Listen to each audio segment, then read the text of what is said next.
দিনটা ছিল rose day. তো সন্ধ্যার দিকে আমি বেরিয়েছিলাম। অর্ঘ্যকেও একটু আসতে বলেছিলাম। জানোই তোমরা যে অসুস্থতার জন্য আমি বাড়িতে রয়েছি, সেই জন্যই বাইরেই দেখা করে নিয়েছিলাম।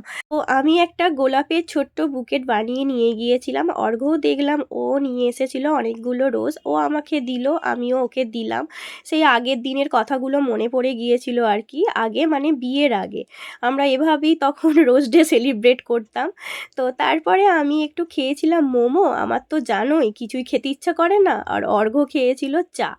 তারপরে চলে গিয়েছিলাম অ্যাজ ইউজুয়াল গ্লসারি কিছু জিনিসপত্র কিনতে। সংসার করছি, কি আর করা যাবে, কিনতে তো হবেই। তো যাই হোক, আজকের দিনের প্ল্যান অনেক কিছুই ছিল। ঘুরতে যাওয়ার প্ল্যান ছিল, বাট আমার শরীর খারাপের জন্য সমস্ত কিছুই ভেস্তে গিয়েছিল।